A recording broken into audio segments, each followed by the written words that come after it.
Spit bars, I stand behind mine. Yeah. Sentences I serve, maximize guidelines. My lawyer can't give me his advice when these beasts that I murder carry mandatory minimums of life. Yikes.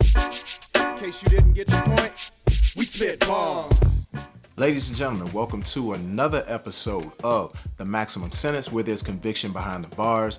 I'm your man, AJ Throwback, and I just want to thank everybody who tuned in for the first episode, the series premiere. So what I loved about the first episode is all the response that I got from just being able to break down 4 bars from the first verse of my latest single, The Lincoln Job Fair, and create more conversation behind that. And so we're going to continue the conversation today with another set of bars. But before we do that, please, if this is your first time watching anything that I've done, please make sure that you subscribe to my channel, hit the bell notifications, like, share, comment, all of that good stuff. Be a part of this movement. Be a part of the conversation that we create with these lyrics. So now that we got that out of the way, I want to do things a little different today in terms of how we're going to get started. We're going to get to the lyrics momentarily that we're going to be breaking down, but I actually had some questions and I had some comments from people who tune in to The Maximum Sentence. So I first want to start off with my twin, Youlanda Barber. We both went to Hobart and William Smith colleges together. Shout out to my sis. She had a question about lyric writing and poetry, and if it's the same but different and the same. And the best way that I can answer that, particularly from the rap perspective, it's all in the name in terms of rap, an acronym, rhythm and poetry. Because you can apply that not just to rap, you can apply that to R&B, you can apply that to country music, you can apply it to pop music, you can apply it to gospel. Song lyrics are nothing but poetry put to rhythm. But poetry has a little bit more freedom in terms of not necessarily being a quote-unquote slave to the rhythm. Because you could do a poem and it doesn't necessarily have like this strict rhythm, or it doesn't even have to be this thing where it rhymes all the time. Whereas I feel like with lyric writing, you tend to go in the direction of rhyming, but even with that, you can be creative. You're not necessarily a slave to the same A-B pattern when it comes to rhyming and things like that. That's the beautiful thing about even song lyrics or lyric writing. I hope that answers your question. Then we had a comment, so I put up a piece of my lyric video, I want to say last week, and the part of the song where I say, well, how about the law? Got a poli-sci degree. And how about the court is double dead. People talking slime to me. So I put up that part of the lyric video and I basically asked a question saying, what was something that people thought of you to be or expected you to be or said that you would be good at that you didn't see for yourself?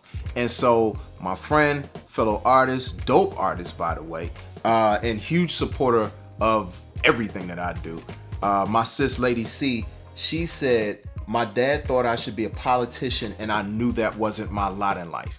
And that's a huge amount of the spirit of this song, is that you know who you are. You know who God made you to be. You know what like gets you going, what like really turns your gears, so to say, what's your passion in life. And a lot of times people, they have different expectations for you. They see something different for you because they see something in you.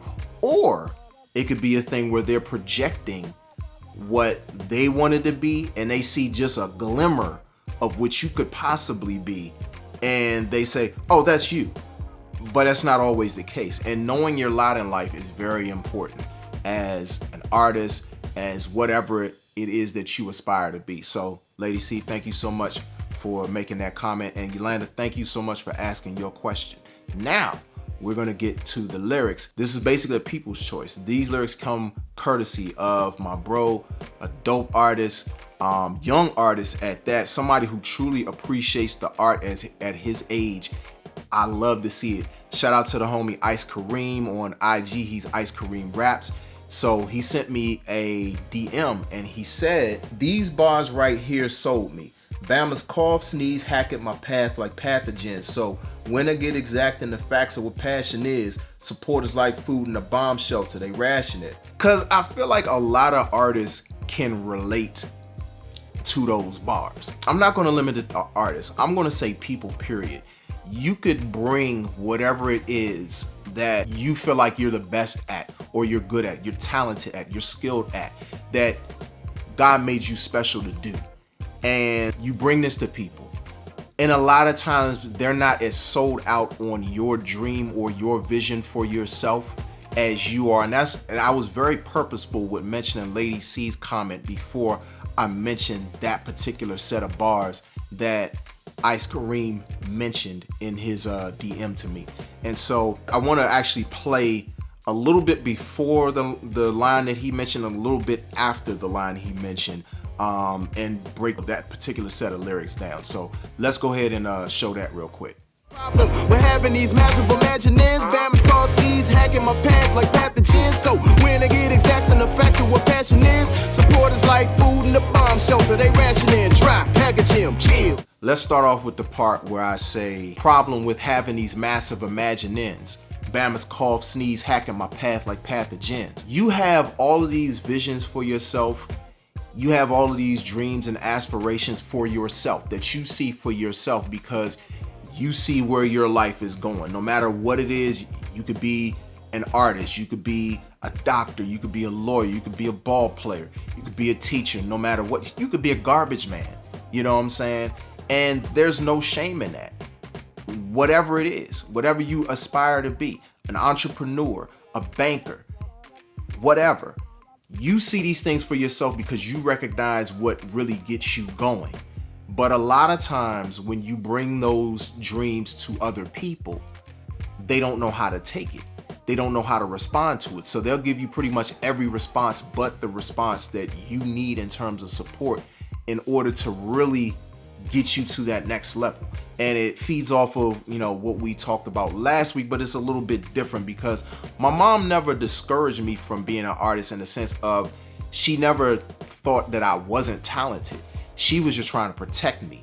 Whereas in this particular case, I'm saying more about naysayers or people who just don't put enough belief in you because maybe they haven't seen the proof. Maybe they haven't seen the evidence.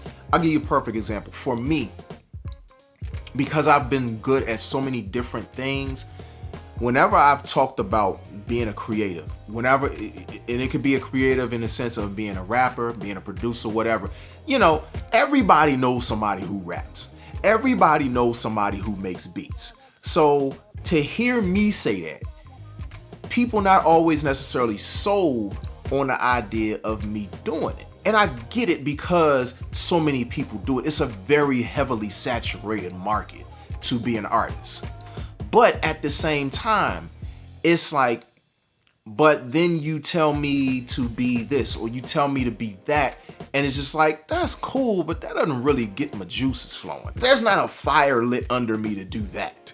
And a lot of times people don't necessarily understand that. And when you make it specific, and then it goes to the next couple of lines. So when I get exact on the facts of what passion is, I'm telling you what my passion is. I'm letting you know this is the thing that gets me going. This is the thing that gives me life. This is the thing that gives me purpose. And support is like food in a bomb shelter. They ration it. Like they give you just a little bit of support, but not a lot of support. And I'm not saying everybody, because you got a lot of people that are in your corner, but there are people that you expect to be in your corner that may not necessarily be all the way there. They give you little bits of support. Or it could be a thing where it's like they'll support you enough, but then you see them support somebody else doing the same thing. And it's just like, well, dang, that's the kind of moral support I need in order to really just feel like I have a network of people in my corner. And so that whole rationing thing, it just feels like, like it's not enough. And so I guess I'm saying all of this to say it's so important to have people who believe in you wholeheartedly, who will sing your praises to whoever will listen, and be able to feel like they really believe in your dreams and they really believe in what it is that you aspire to be. But here's the flip side of that. What I've had to learn in life is that you could tell everybody your dreams, But because they're not their dreams, they're not going to be as sold out for it as you are. And that's okay, because they're your dreams. If anybody is going to be more sold out for your dreams, it's going to be you. It's not going to be other people. And I'll be honest, for myself, that's the hardest lesson that I had to learn growing up and even being an adult. Like it's been so bad for me that I will get so mad about people that I expect to support me not supporting me or not being enthusiastic in their support. I get so mad that I take it out on them somehow. And you don't want to get to that point. But the point that you have to get to is understanding that your passion is your passion and you have to be sold out for it no matter what, because everybody is not going to be your biggest cheerleader. It's just not going to happen. It's not reality. But what I will say, for those who are friends, family, or whoever, of people who have dreams, of people who have goals, and they're really serious about it, and you see their dedication, you see the hard work that they put in, the smart work that they put in every single day toward really making themselves better in that particular area, there's nothing wrong with giving them your support.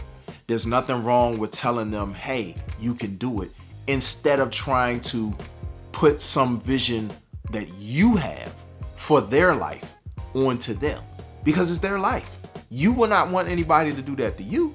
So why do it to somebody else? And then the last part where I say dry, package him, chill. Because, and I have to break that part down, because the response is dry. People will try to put you in a box, and really in a tight box. Think about freeze-dried whatever in an emergency kit. It is wrapped up as tight as it possibly can be, freeze-dried, so there's like no flavor, no whatever. It is literally to keep you alive, and that is it. You got to pour water on it in order to bring it to life. But other than that, if you don't have the water, you basically just chewing on a dry piece of nothing. And that's how it feels when you don't get the support that you need, especially when you know what your goal is, you know what your life passion is. You need that. And you need, I ain't gonna say wet or moisturized support, because I know some people might get bothered by the word moist. But you need enthusiasm, you know what I'm saying? You need support. You need people that's in your corner, but don't be a slave to it. I'm gonna say that. Do not be a slave to it. Because like I said, everybody is not gonna be your biggest cheerleader. They're not gonna be enthusiastic. That might not be how they're wired. Or it could be a thing where they're still trying to figure out their path in life. And so not being able to throw as much support behind you, that could be them projecting their insecurities about themselves onto you.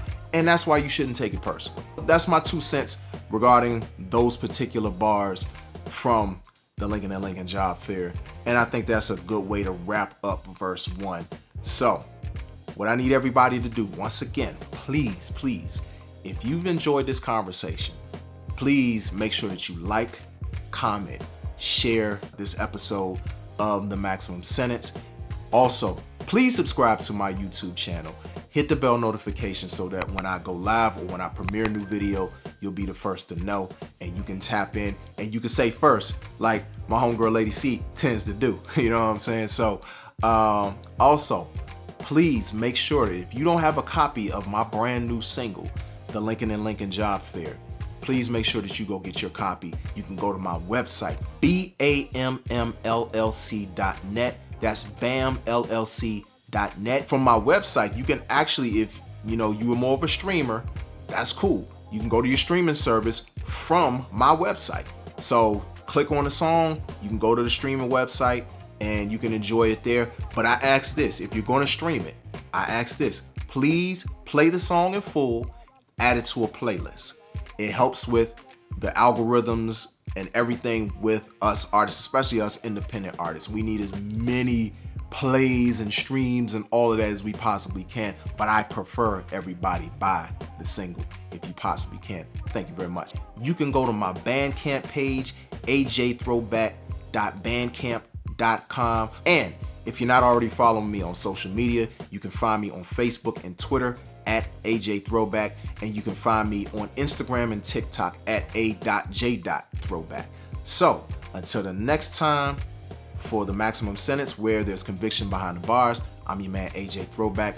We're gonna break some bars down from verse 2 of the Lincoln and Lincoln Job Fair next week. Until then, I'll see y'all later. Y'all be easy. Peace.